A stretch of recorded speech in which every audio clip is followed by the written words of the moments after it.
Hey folks, Patrick France here, host of my podcast, The Everyday Millionaire, and co-host of The Everyday Millionaire Mindset Matters, because there is nothing more important than understanding ourselves and mindset. Today, again, I'm being joined by my amazing wife, Stephanie Hanlon, who is an Olympic class mental performance coach. We are talking today about the new era, the shifting from I guess we'll call it pre-pandemic, pandemic, post-pandemic. Here we are. Well, the new era has arrived. How do we go into that new era in a powerful way with a lot of awareness, a lot of understanding, making clear and great decisions? So look forward to that. And before we get started, just a reminder and an ask: please subscribe, like, comment below, as well as look at the links that we're offering here with a couple of programs. But ultimately, we've got a great episode here about the new era, how we can enter it in a powerful way. Like, share, comment. Let's grow this Mindset Matters community. Love to have you join us. See you on the other side. Hi there, and welcome to the Everyday Millionaire Mindset Matters podcast. Stephanie. Hey, Ann. So another week, another Mindset Matters episode, and another great topic, or actually it's an extension of a topic that we did a while back around a new era. And I think that this one is appropriately titled "The New Era Has Arrived." And it comes from a lot of things that have been unfolding over the past couple of weeks. We're getting ready for an event. As a matter of fact, when this particular podcast drops, we're literally the next day going into an event where we'll be talking about the new era, and the new era that includes technology in the world of real estate and business, and a number of things and a number of initiatives that we have going on with the Real Estate Investment Network, as well as launching our shift program. Now, that's all to say that whenever these new programs come up and we introduce new programs, stuff shows up, right? You hear comments differently. It's the old case of, opportunities don't show up until you consider the possibilities. And when we're talking about a new shift program, or when we're talking about the event we're having this weekend and a new technology platform for real estate investors, then all of a sudden, out of that possibilities, the creative possibilities, opportunities show up.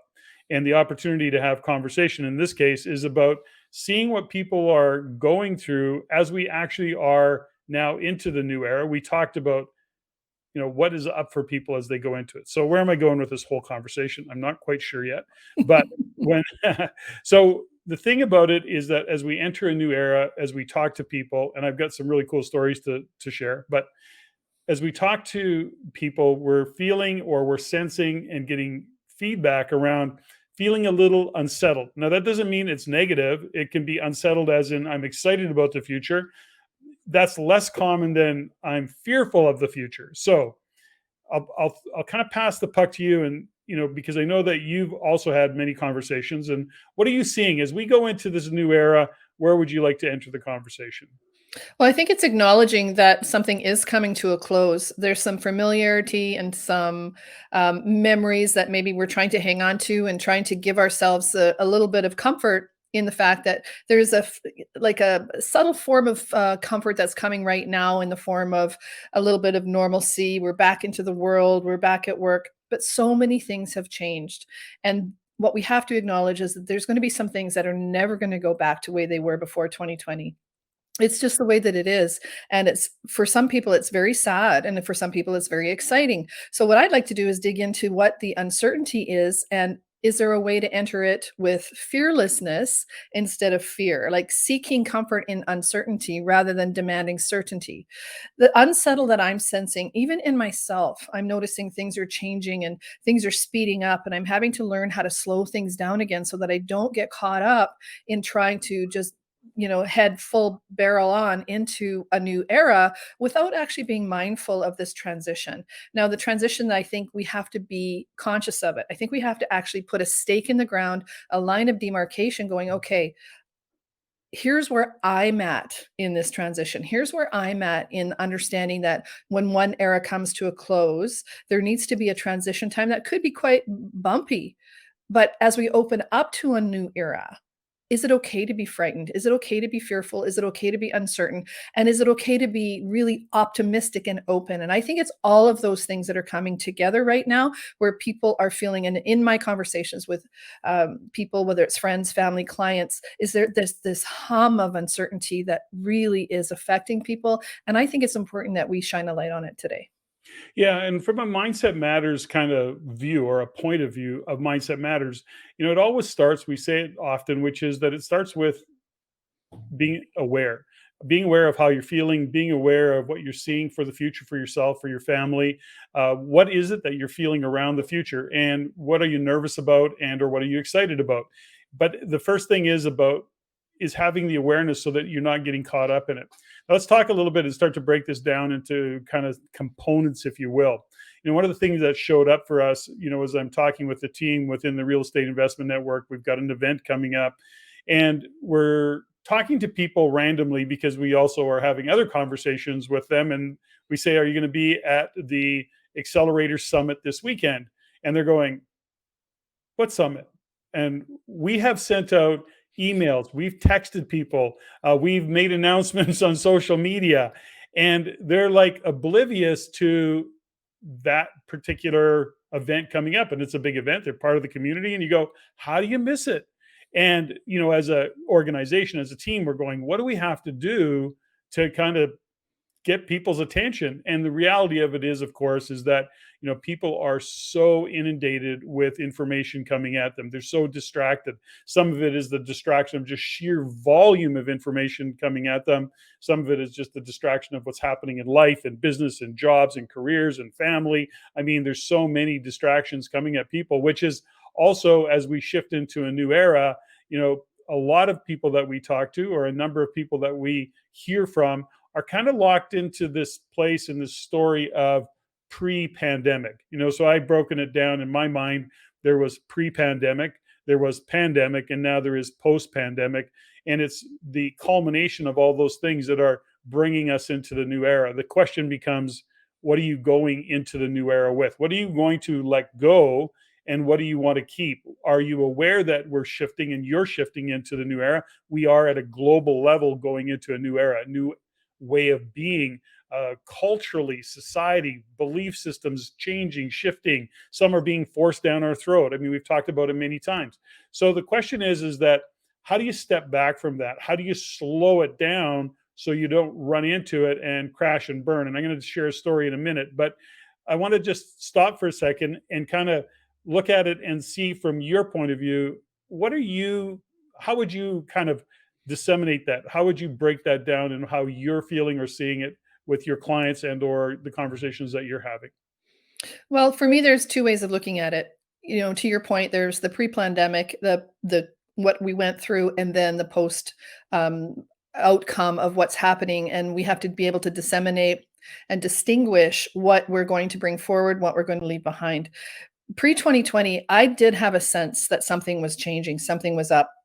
I mean, I've been doing my conspiracy theory work since the early 1990s, so I'm not surprised. If anybody asked me, I go, yeah, this totally makes sense.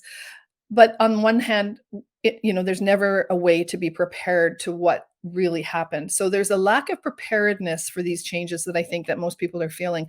They don't feel prepared. They don't feel they're ready for some kind of change. So there's the desire or the wanting to go back to my memory, for example, that it was so great before 2020. Everything was so much easier. Everyone loved each other. There wasn't this divisiveness. They didn't want to force me to put stuff in my body. They weren't going to take away my cash, all these things. No, that was happening. We may just weren't really aware of it. But now that we move forward and we're starting to get more awareness to what's happening and to live in a post pandemic world, how do we prepare ourselves in the way mentally, emotionally, physically, spiritually? And that's what I'm really seeing is that I'm noticing where I'm not in shape. I'm noticing where our finances are a little bit off. I'm noticing that, oh my gosh, thank God we don't take consumer debt and we pay our credit cards off. Thank God we don't carry a lot of debt because going forward, this could be this, this, and this. So in all 7 areas of life, I'm seeing that I have to really dig into and be mindful in order to prepare myself and us as our family as we're going forward into some uncertainty. I don't have a problem with uncertainty. I love being open and fearless when it comes to opportunities. But I'm hearing from my clients and from people that we're talking to and friends and chosen family, there's so much fear. There's so much fear in people wanting to go back to what they believe truly was a better way of being. And I think that's going to be a little bit difficult for people, is that the truth is, I don't know if it was better. So we have to be careful of our memories. And our memories are designed, of course, for self preservation. So we need to be mindful. And I think even in this conversation, as we build into the conversation of a new era, is what memories are we going to be attached to? And what are we going to bring forward? And can we figure out what's a true memory and what is just a memory that's trying to keep us safe? Yeah, it's such a great point because there's a part of it where we want to hang on to what once was, what we Mhm. feel that we were comfortable with, or we believe we understood and we had some kind of control over. And we want to hang on to that. And those things are quickly disappearing. And they're disappearing because a lot of the times we just don't have control over the direction that government's taking us, culture is going. Technology is taking us. So I want to share, that, what we feel and what we've seen with others is this velocity that things are moving. And for some, it feels like, no, we're just mucking around in the mud and we're not going anywhere. For others, it's like, holy cow, we've got all this technology, we've got AI, we've got interest rates that are going off the charts in this world, compared to what they've been for many years. That throws people off in terms of their debt management, their consumer management. We're in an economy that is literally a debt driven economy. We have been consumer driven for many, many years, and it's going to start to come back to haunt us. I think that's part of what the uncertainty is that people are feeling, because the reality of a consumer driven economy is it gets really unstable and really uncertain because people quit spending money because they can't afford to take on debt. Now, that's not everybody that can't, but many, many can't. I would say probably better than half of the population can't or refuse to take on any additional debt because it's just too hard to cover. Now, when you're in that economic place, that is really creating a lot of pressure. We've seen where families have broken up because of all the things that were happening through the pandemic, but now there's a lot of financial strain. There are jobs that seem to be at risk. There is worrisome and debt that is, kind of taken over the world, and that puts you in a whole different place. And things are moving really quickly, and there is no control. You're out of control, or you're feeling out of control because you just are in a place where you're at the effect of what's going on in a global macro kind of place. Now, I don't mean to take this on a economic kind of conversation or into an economic conversation, but that's a big part of what's happening right now. And I want to just share a couple of things. Many years ago, this is a story as a kid. It's a metaphor that I'm going to try and make sense. As a kid, we were on vacation and we were in BC, I think, and I don't remember, either British Columbia or I don't know, somewhere. We were vacationing. It was kind of mountainous and hilly, and we were in our trailer. And right in behind our trailer was a creek, and it was a creek that went down off it was about a 4 or 5 foot drop into this creek that was full of rocks and fish, and it was really cool. I was about 13 years old. Awesome, awesome. Well, behind that creek was this hill and a path that went up this hill. And I thought, well, that's kind of cool. I'll go up to the top of this hill. Well, I did that, and I looked around and said, well, this is kind of cool and boring all at the same time. Time to go back down the hill. Well, I started walking back down the hill. And as I'm walking down the hill, the next thing you know, I kind of broke into a little bit of a trot.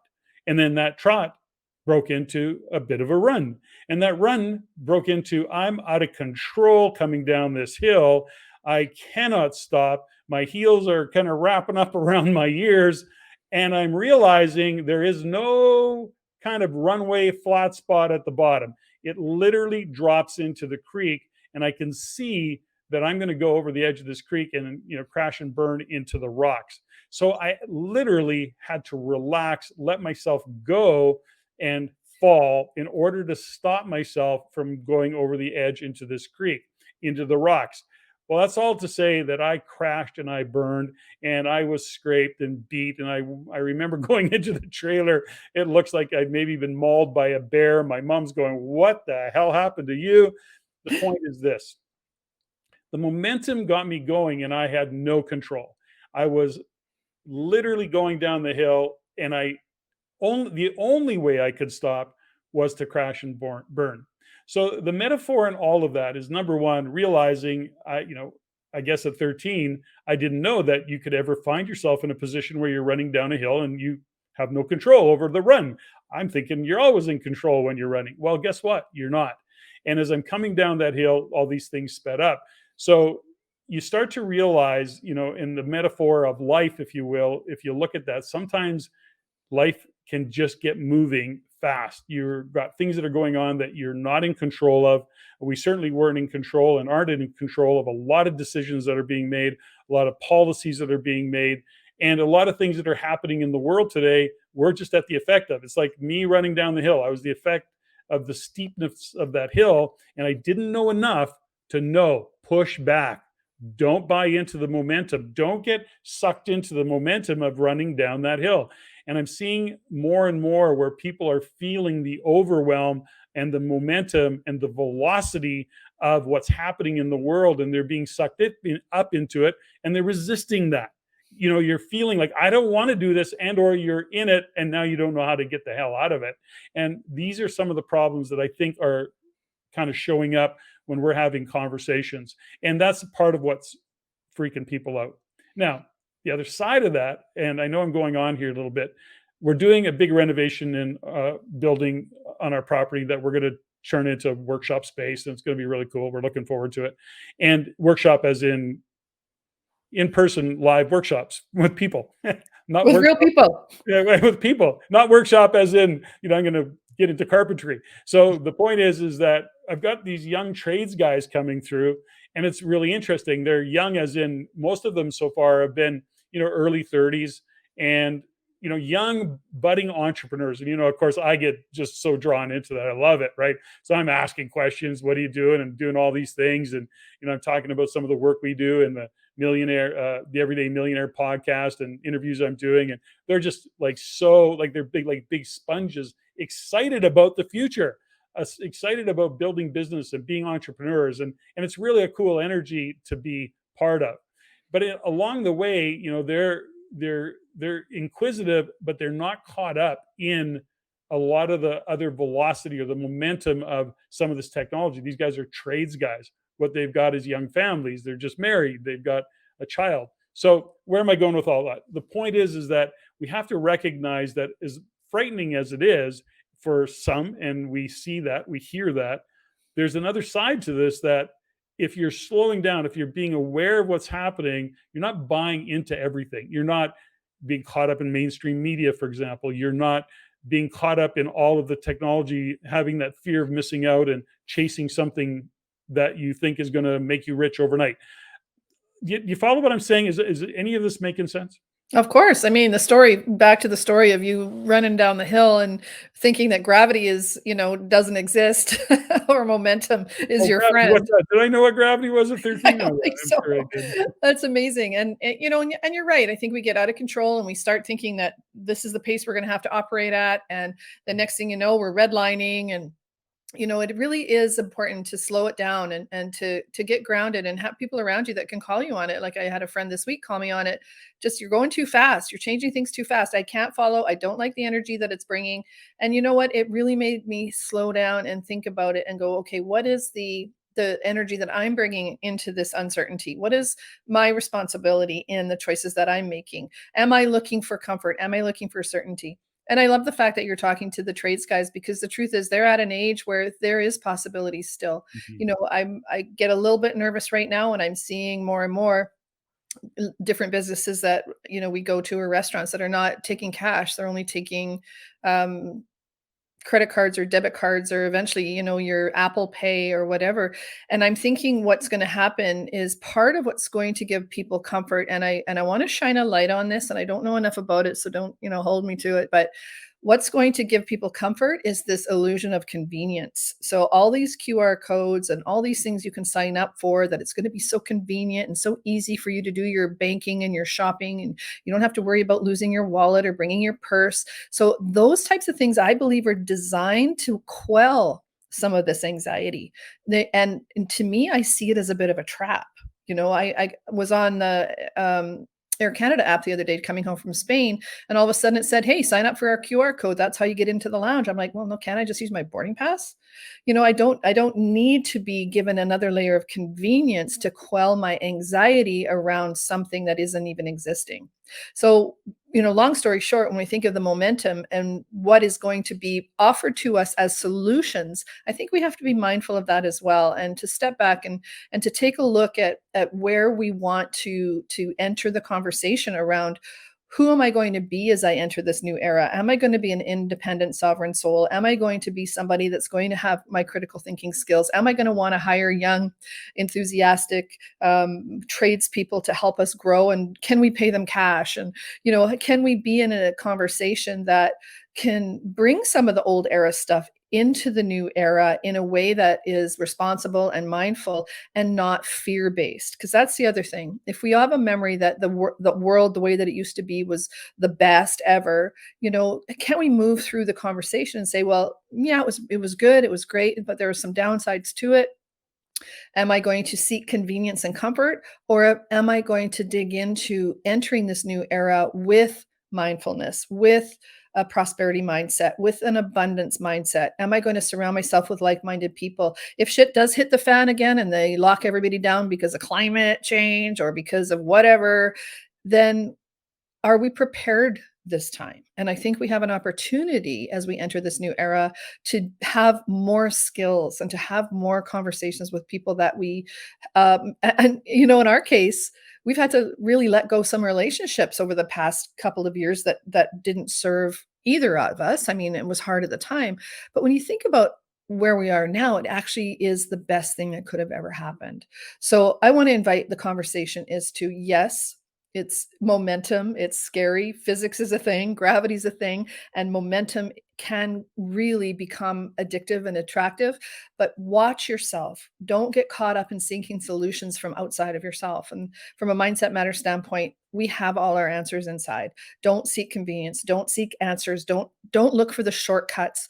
We talk about, in some of our coaching programs, the difference between motion versus action. There's a lot of motion right now and the things that are going to get caught up, and people will get caught up in things as they enter this new era.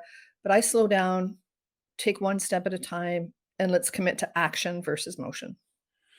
There's a lot, you said a lot there. And I think that when we consider what's going on in the world, where we've come to, there's a fundamental, which is first and foremost, the message always is have some awareness about how you're feeling. How are you seeing the world? Are you looking through rose colored glasses? Are you surrounded by people who will actually support and uh, ask you tough questions? And are you in a space and have you created an environment for yourself to have really meaningful conversations? I talked on one of my podcasts, I think when you were in Spain, I talked about being authentic and can you be vulnerable? And that doesn't go just for women, that's for men as well. But you need to create that environment for yourself, that circle of influence or the circle of friends, if you will, that you can have those meaningful conversations where you're not having a conversation, a circular conversation in your head. There's a part of this too, is that even as you're speaking, is that we have to be careful of what are we bringing with us into a new era. What do we want to let go? We've let go of some relationships. As some of you who have been on the podcast for a while, we had a business in Edmonton. We have a business in Edmonton, two locations, retail, and we had to shut one of those locations down during the lockdown, etc. Now, at the time, I was really pissed off, and I was really pissed off because I had no choice. It was like this thing that the government had done. I didn't agree with it. Long story short, we shut the store down. We made the decision we made. We went through and did some really smart things in that transition back and into one store. Now, 2 years later, or almost 2 years later, turned out to be a really great outcome, a great decision, great team, one store, very, very strong, very solid. Turned out to be really great. Relationships that we were hanging on to pre-pandemic, and then we start to see the shift in values when the pressure gets up, right? When the pressure starts to mount, you start to see who people are, and that goes both sides. I'm not saying that people looked at us and thought we were remarkable. I'm just saying we then parted ways. Point is, 3 years later, 4 years later, turns out to be a really great move. We don't aren't carrying that baggage forward. Now, as we go into the new era, we start to understand that, something there's maybe some things that we are hanging on to, whether that's a thought process, whether that's a dream, a wish, if only things were like they were before, if only he or she were like they were before. Is it time to let go of some old stories that you're telling yourself? There's a fundamental that story that we share, another metaphor is that, I don't know where the story comes from, and I'm just going to really paraphrase the story, which is a long time ago, they would trap monkeys. And this is many years ago, whatever country, I'm not even sure where, but the story is actually good in that it makes sense. And they used to trap the monkeys by drilling holes in the ground. There's other ways to do it, but ultimately, they would put holes in the ground that a monkey could put their fist in or put their hand in, and then they put food in there. Now, the trap was this: when the monkey grabbed the food, we'll call it the banana, when the monkey grabbed the banana, the only way they could ever get out their fist out of that hole was to let go of the banana. Now, they wouldn't let go of the banana, and literally the hunters would walk up to them and capture them. Now, the point is this: all they had to do was let go of the banana, and they could then be free to go. And they just couldn't let go of the banana. So the question we ask ourselves is, what are we hanging on to? What are we hanging on to that we want to take into this new era? And does it really serve us? Is it an old story, an old relationship, even a job? Maybe it's time to let go. The point is this: is that when we go into a new era, being mindful, we have to complete, which means we have to let go of things. We're actually going to be talking about that, where you and I are doing a presentation at the accelerator event on the 23rd. So if you're, depending on when you're listening to this, if you want to join us for that, you can register for that. The point is this: what are we hanging on to that we actually need to let go of? And when we start to get really clear that there are some things that we just have to let go, we can then transition into the new era, and we can maybe do it with grace. There'll probably be a little discomfort along the way, but I think that many could realize that there is a bright future if you're not trying to hang on to the past and bring it with you.